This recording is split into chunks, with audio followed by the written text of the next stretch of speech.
I just made some plant stakes from some slabs that I had, and just gonna bring you along on the journey to let you make some too.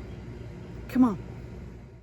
So I got the cutters and the letters from Debbie Dela Cruz. She has Della Design Gifts, and I've put the link to that in the description. These are awesome. She's got a lot of stuff. You start out with a slab. I rolled this to 3/8 inch thick, and then I'm just using that Mud Tools red rib, which I love, to smooth out the texture. I just don't like that canvas texture on my stuff when I'm working on it, so I just smooth that out on both sides to get that nice surface. Some people say this also helps compress the clay, but I'm always kind of skeptical of that because I just ran it through a slab roller. How much more compressed can it possibly get? Anyway, I just use that rib to get rid of that texture so that I can get ready for the next step in the process, which is the cutting part. Now what I do first, I don't actually cut all the way through with this right now because I just want to see where the outline is, so that when I go back with my stamp and my letters, I know pretty much where I want to put everything, and so I'm not just like blindly guessing to see where things go. So these are the Della Design 3D printed stamps. I've got a lot of different words. I've got some letters that I can just use individually. You'll see me do that a little bit later, but I'm just pulling those out. She has got so many different things. I mean, it's like going down a rabbit hole. There's so much, and it's just some of the cutest little things. So if you get a chance, I would definitely check out Della Designs. There's so much. There's like patterns that go with GR forms. There's just so much. This is the stamp that I use at the top of the plant stake. Well, one of them. You'll see there's several different ones that I have, but this one's just one that I made out of a piece of clay that I just carved a sunshine out of. I like doing my own things because that way nobody has the same pattern that I do. You guys know me. I just like being individual. Whether that's a little left to center and weird, that's okay. I like it. So everybody knows that that little sunshine is mine. It's kind of like my thing, so I like that. What you saw in that little yellow bag is just cornstarch. I put that on the clay so that it keeps the stamp from sticking. You really don't have that much problem with it if it's a bisque stamp, but something like this little bee, this is just a thumbtack that goes into a blackboard, and I just use it because it's a bee and it's really cute. But I did use, you saw the use of that bag of cornstarch, and you just dab it on there and you got it going.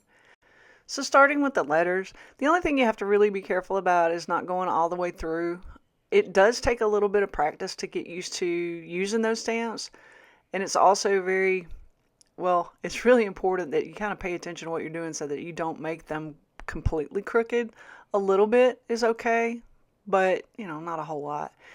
With that grow, damn it, I like a comma because I'm weird. I was raised by teachers and I wanted a comma in there, so I just made my own. Keeping on with the selection of little stamps, now's when I'm going through and using the actual letters. So this is where it's a little bit more time consuming because it does take a while to pick out all the letters and then do them one by one. With the E in this particular set, I wasn't real thrilled with that E, so I just used the F and I had to stick the bottom of the E on there. But again, it's so adaptable and no big deal. And I'm sure if I called Debbie and said, hey, can you make me a different E? She would.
time to cut out the plant stakes. Just using the cutter to go through and cut those out just like a regular cookie cutter. It's just you have to make sure that the edges are clean, and if you wanted to use some of that cornstarch you can. Some people use cooking spray, some people use WD-40. I don't like putting spray on my stuff. It just makes it slimy to me. That's just kind of a personal preference. But sometimes you see how it's sticking there, so it really would be beneficial to use some kind of barrier or release agent for your cutters. Some people actually use plastic wrap, and I will show you that in just a second. I was going to show what it looks like to use plastic wrap, but I've found that the edges still get smushed, and you have to go through and trim those up. And in this case, you'll see me, I'll cut away some of the edge a little bit later.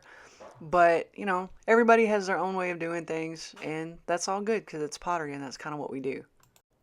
Time to clean up those edges and go on to the second set that I had. And this is where I'm going to show you how to use how I use the plastic wrap.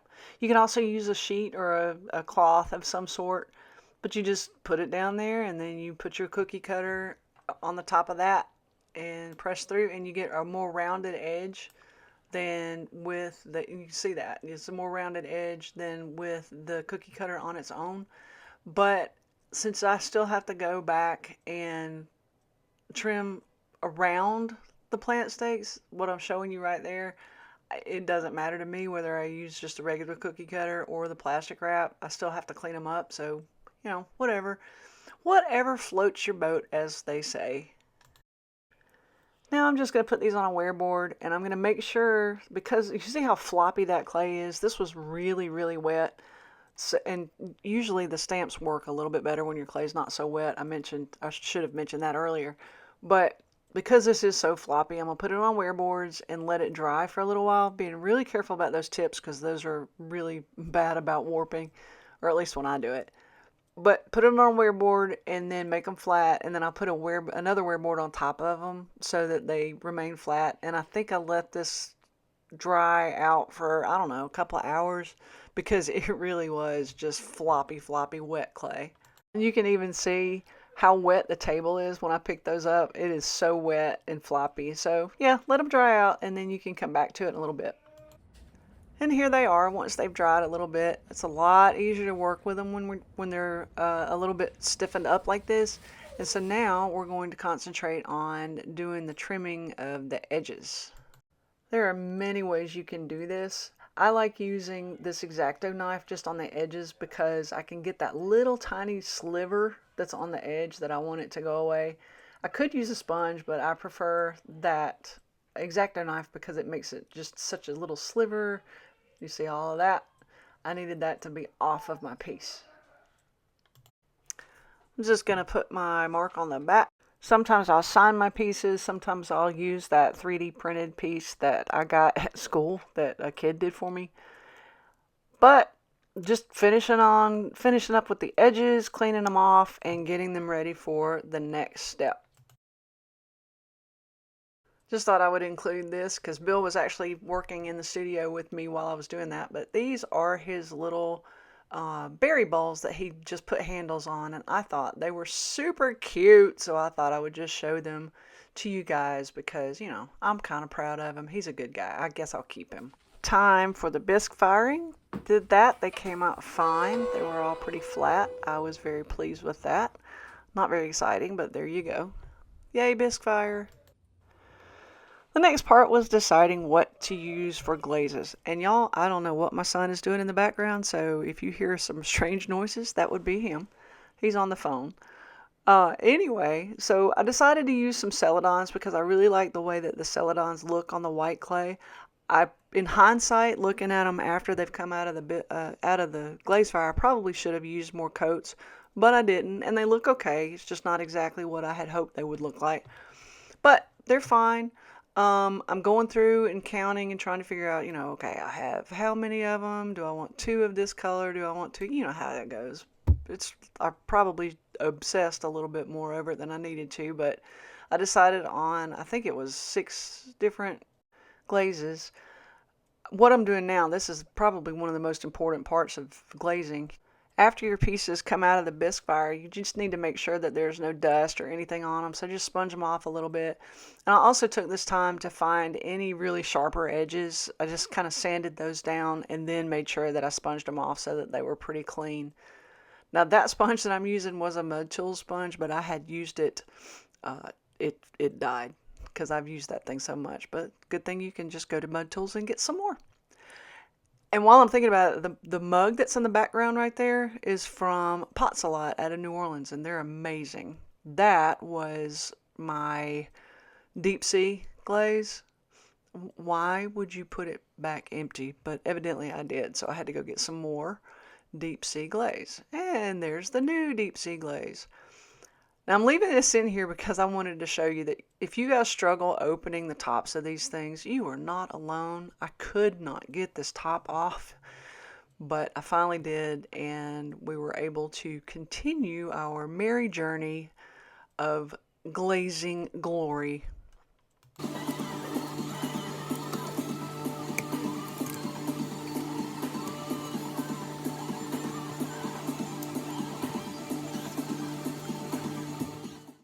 Finally got it open, and now I'm just going in and putting the glaze down into the grooves where the letters are.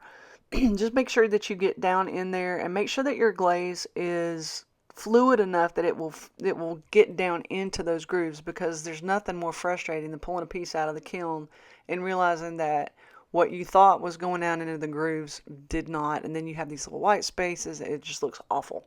So just make sure that your glaze is thin enough that it does go down into those grooves, or use a brush that you can get down in there. Just pay a little bit of extra special attention to make sure that you're getting anything that you want down in those grooves, actually down in the grooves. Now, depending on the color that I had and whatever I was being distracted by at the time, I did about 2 coats on the letters and the little bee or the flower or whatever was up the top. And I did 3 coats, and I did them the right way. 3 coats, thick coats, one way, one another way, and then the other another way, for all of these. But I should have done more. I should have done more coats because I really would like to see them darker and less streaky, but it is what it is, and hindsight being 20/20 and all that kind of good stuff, I'll know better next time. Now I'm going to fast forward a little bit through this next part of me glazing because I hate watching people glaze. It makes me nuts, but I figured I'd keep it in here just in case you guys wanted to see it, but it's sped up.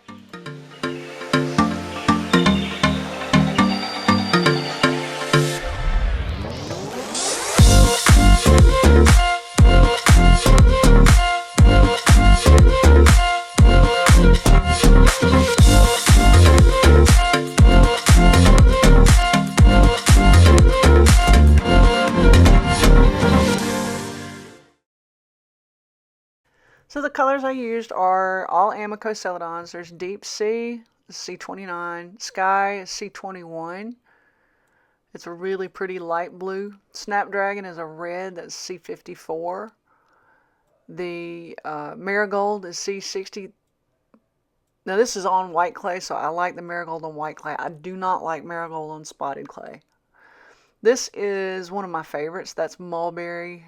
And then you've got another one of my favorites, C49, is Rainforest. I like that. And then the only green that I really have is Wasabi, which turned out really cool. So there you go. From being glazed to actually glazed. Now we have an issue here because you can't just leave it like that. What do you do? Well, you can take a sponge if you want to, and you can get all that off of there like that, but I didn't want to do that because that takes too long. So my solution is to go to our bathroom that is in our studio. Yes, I know, we're very lucky. But you just take a damp sponge at the sink and you gently wipe off the glaze that you don't want on the outside, and you are done with all of that much quicker than if you used a sponge to do all of that cleaning. Now, I'm not going to make you sit here and watch all of this cleaning off because that would be horrendous, so I'm just going to skip all this part and get to the end. Then here's my very favorite kiln technician loading the kiln for my final glaze load. There they are, all loaded up, ready to go. We close Moaning Myrtle, and here she is. You can definitely tell the streaks, but I am pleased overall, and I think they turned out pretty well. So let me know if you like them. Thanks for watching. You're always appreciated. Give me a comment and a like. Talk to you later. Bye.